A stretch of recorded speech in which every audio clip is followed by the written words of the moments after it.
This is Hayes Q Jones, your DVD and Blu-ray baller on a budget, and this is 8Q videos for you. If you're new to the channel, welcome. If you're a current subscriber, what's up? You're greatly appreciated. Come on in, make yourself at home. You know the routine. This week for my collection video, I want to focus on my Warner Archive animation or animated collection. Kind of sparked this. I was watching another YouTube video and they're explaining the different Looney Tune Blu-ray releases that they have and how they're also different. So I wanted to display my animated series that I have. Brings back a lot of great memories. I didn't realize how old some of these animated series actually were. Some of them actually debuted before I was born. So that was interesting. But with that being said, without further ado, sit back, relax, have a drink of a smoke, and I'll catch you on the other end of this video.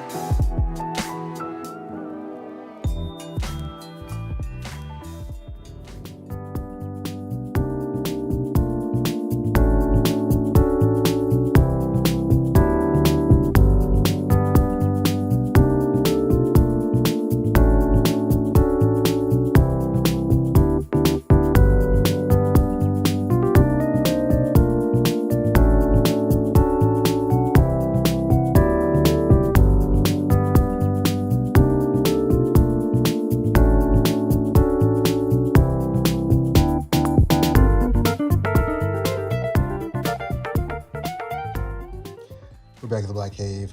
Back at the Black Cave. We are back at the motherfucking Black Cave. Just gonna jump right into my Warner Archive animation collection. My first one is the 1970 animation comedy family music series, Josie and the Pussycats. This was directed and produced by Joseph Barbera, written by Lars Bourne. This stars Casey Kasem, better known as Kasim Kasim, that was his real name, Don Messick, Jackie Joseph, Cheryl Ladd, I believe that's one of the angels from Charlie's Angels, Janet Waldo, Cheryl Aberoni, Jerry Dexter. The plot behind this, Josie and the Pussycats follow the adventures of an all-girl rock and roll group as they travel the world playing gigs and solving mysteries. Josie began her career as an Archie comic character in the late 1960s, starring in her own self-titled book. The stories follow the day-to-day adventures of Josie and her girlfriend, Melody. Later, the title was expanded to Josie and the Pussycats, turning Josie and Melody into a rock band, along with the new friends Valerie. Guitarist Josie was the level-headed leader. Drummer Melody added zaniness with her half-witted remarks and effervescence. And this is probably... I think this is like the only all-girl cartoon I watched as a kid. For whatever reasons, I got into it though. So, my first pick for Warner Archive animation, Josie and the Pussycats. My next pick is the 1968, yes, I was alive then, Adventures animation comedy family fantasy sports film, Wacky Races. This was produced and directed again by Joseph Barbera, written by Lars Bourne. This stars Don Messick, Dawes Butler, Joseph Stevenson, Paul Winchell, Janet Waldo. The plot behind this, participants of an unusual car race compete around America. And what was so unique about this, it combined a lot of the cartoon characters, Penelope Pitstop, Snidely and Snidely and Whiplash, I believe. They kind of combine all your favorite Saturday morning cartoons into this kind of montage of characters racing across America, though. It's pretty cool back in the day for a little kid under the age of 5. Wacky Races. Next, I have the 1966 action-adventure animation comedy family series, Frankenstein Jr. and the Impossibles.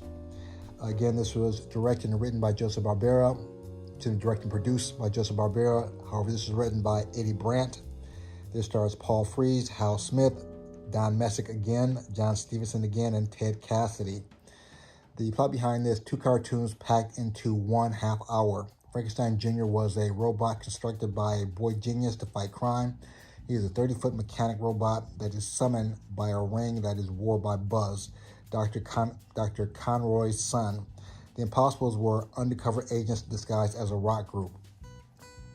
Now this I vaguely remember. I remember the robot more than anything. I wasn't alive when this came out, so I'm thinking I saw reruns of this, probably between cartoons or however they decided to show them though. But very glad to have this. Can't wait to get back into it. So kind of spark some memories of this show. Frankenstein Jr. and the Impossibles. Next, I have the 1964, which is before I was born also, but I vividly remember this. Magilla Gorilla, the animation comedy family TV series. This was directed by Joseph Barbera, produced by Alex Lovey, written by Tony Benedict. This stars Howard Morris, Alvin Melvin, John Vedder Pyle, Don Messick, Doug Young, also Hal Smith and Jerry Johnson. The plot behind this, Magilla Gorilla was about a gorilla for sale in a pet store that no one wants to buy. Running from 1964 to 1965, the show didn't last long, with voice talents including Mel Blanc, Looney Tunes voice artist, and Don Messick. The show was an instant classic. Magilla Gorilla, we've got a gorilla for sale, a yellow gorilla for sale. Won't you buy him, take him home, and try him? Gorilla for sale.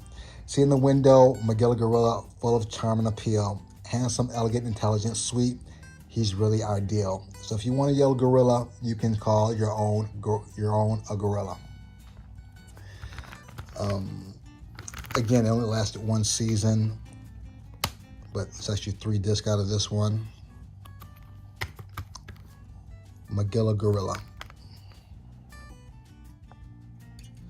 Next I have the 1961. These are getting older, but yet I still remember these. Animation comedy crime family, Top Cat. This was directed and produced by Joseph Barbera, written by Ken Platt. This stars Joseph Stevenson, Marvin Kaplan, Alan Jenkins, Leo DeLyon, Arnold Stang, Maurice Gosfield, John Vanderpyle, Don Messick also. The plot behind this, streetwise felines find life in the Big Apple, right up their alley in their animated series. The title character was a charismatic, slick opportunist who was always ready to pounce on the latest get-rich scheme. And this one has a few more discs in it. You have disc 1, disc 2, disc 3, and disc 4. Top Cat.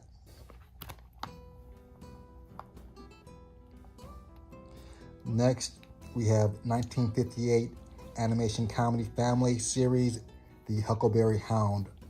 This is directed and produced by Joseph Barbera, written by Charles Sholes. This stars Dawes Butler, Don Messick, Red Coffey, June Foray, Jenny Tyler.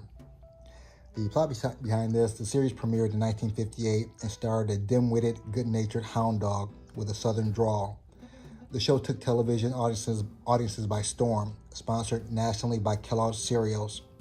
The show was the first full animated series made strictly for television, in contrast to those hosted by live performers or ones with a cinematic history. With a limited budget of about $2,800 per television episode, Hanna-Barbera invented a technique called limited animation. This process used in the first series greatly reduced the number of drawings needed to complete a single cartoon. And again, I remember, oh my darling, oh my darling, oh my darling Clementine. He would constantly sing that. That was his little theme song though. But we have season 1, you got Yogi and Boo Boo, Yogi Bear and Boo Boo. Yeah, they didn't switch up on the disc too much for season 1. Season 2 and 3. Got Yogi and Boo Boo. Oops, put you back here.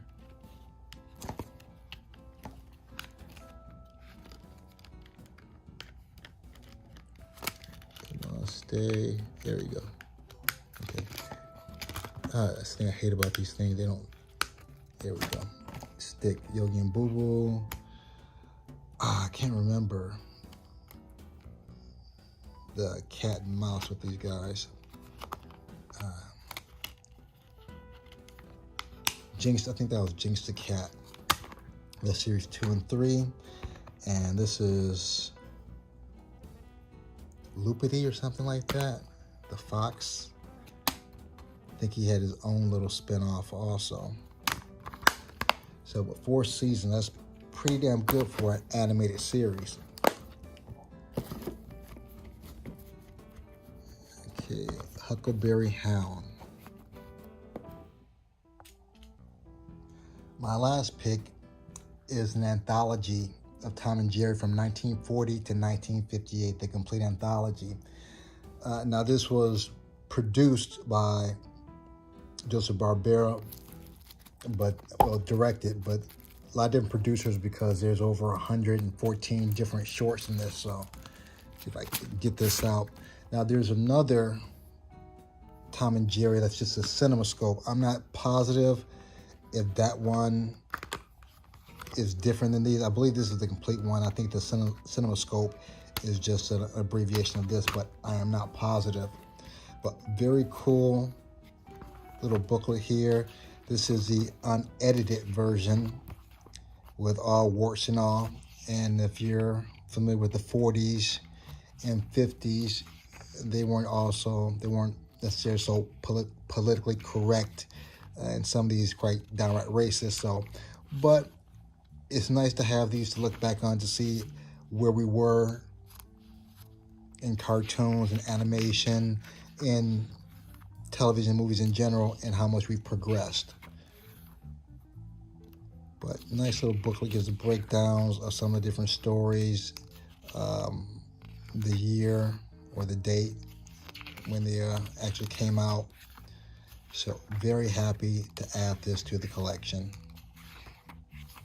and can't wait to actually dig into this. Tom and Jerry, The Golden Era, Anthology 1940 to 1958. And a little slipcover. And these are my animated Warner Archive collections. If you made it this far in the video, smash the like, give me the big thumbs up. If you haven't subscribed yet, go and subscribe. Other than that, may the best of your past be the worst of your future. Everyone, please be safe. Deuces.